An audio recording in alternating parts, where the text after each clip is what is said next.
Hello everybody, welcome back to the channel. It's so good of you to join me here today. So today I want to take the time to do a quick presentation onto why nuclear energy is being strongly considered as one of the premier energy sources for the AI revolution going forward. Now, the reason nuclear energy is so attractive to the AI server world, or I guess you could say to data centers, is because nuclear energy has a very high capacity factor, which is shown by this chart that you see in front of me here today. Now, what is a capacity factor?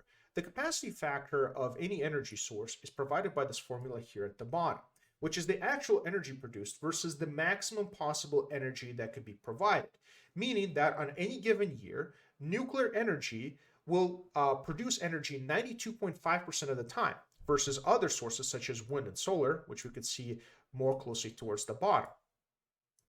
And one of the reasons nuclear energy has such a high capacity factor is that unlike other energy sources, which can be less predictable because of the nature of their operations, such as wind and solar, for example, don't have as reliable of a profile because if the wind isn't blowing, the energy isn't producing. If the sun isn't shining, the energy isn't being put onto the grid. Now, those can be predicted and redundancies can be built in, but again, that limits the capacity factor. Other sources that were shown before, such as natural gas, also have their limitation because you have to refuel and replenish those sources, meaning that you'll have certain downtimes. Additionally, maintenance has to be performed.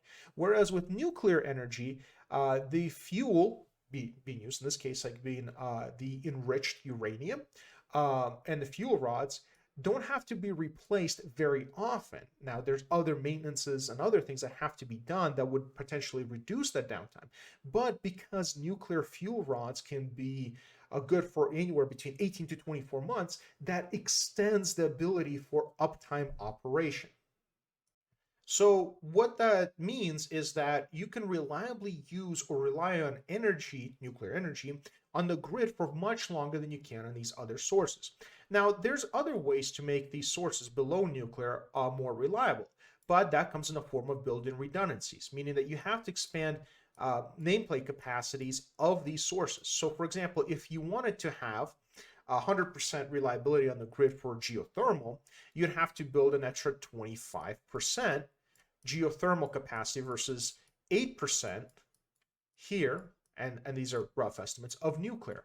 So there is almost a 4-to-1 difference between these two numbers of reliability, and these are some of the higher, more reliable energy sources that we have on the grid. So what does this 4-to-1 really mean in the grand scheme of things?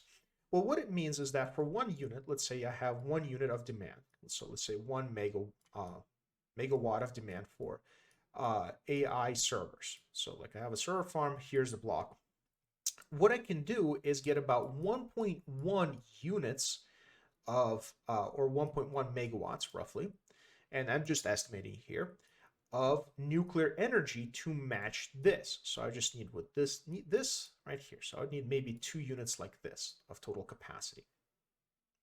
However, if we go to the next most reliable source, which is geothermal, so to get 1 unit of AI right here, I would need 1.25. So let's say this would be about 0.25. So I would need about this many 1.25 units.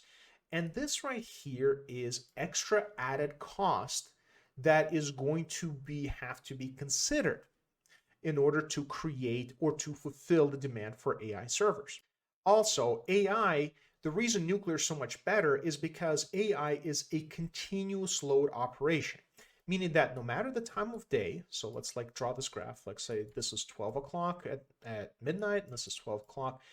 AI, let's use the red line here, would have a power profile that would be relatively stable. Maybe there'd be a couple of peaks here and there, nothing too overly crazy. I could really predict this line. This is a very linear relationship. However, if we were to put other loads, let's say lighting, well, you would see lighting maybe kind of drop down towards night. Maybe in the day it'd pick up in the office if it was still dark out, maybe be pretty flat during the day. And oh, hey, look, there's night again. And it has this very inconsistent profile, meaning that I have to build a lot of extra capacity to meet these peaks, but nothing here in the troughs where you have way less demand. So because of that, I can use nuclear energy to much more precisely manage the demand profile of these servers versus that of other energy sources. So for example, I'll use this green line right here. Wind or solar. Now solar is energy output is kind of like this. And let's just use the same one, 12 to 12. So a 24-hour window. Solar would be a little bit more different. So let me actually here adjust this a little bit.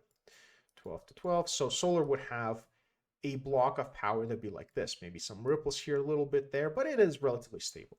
Wind would probably look something like this. It's not exactly predictable, so I'd have to build redundancies with different wind corridors in other parts of the country to where I can just maybe build all redundancies to kind of match to a certain baseline or to a certain trough. So I have to work with a lot of these different windows as an engineer. And as a result, it's not very easy, especially for most engineers, to develop a profile for the overall grid or the overall demand, because there's a lot of excesses in the systems that have to be accounted for, a lot of demand factors and a lot of other things. But this power profile of nuclear is so much easier. It's just you match the green line and you with a 0.92 right here, and this is just perfect. It just works out. It's easy to manage. And in the long run, it becomes very cheap, especially if you have a level of predictability. So the key here is the more predictable something is, the cheaper it is to engineer and design for it. And with that, I appreciate you guys for stopping by here, for tuning in. Let me know if this presentation made sense. This is my first attempt at something like this, really just like trying to draw stuff out and kind of explain in the way in which I see the world and the way I understand how these things work from an engineering standpoint. So if you appreciated the video, if you liked the video, if it was very informative, or if you think I can improve somewhere, let me know down in the comments below. I really appreciate you guys tuning in and staying by for all of this through. Like and subscribe if you enjoyed this kind of content. Let me know if you want me to produce videos like this in the future. Thank you.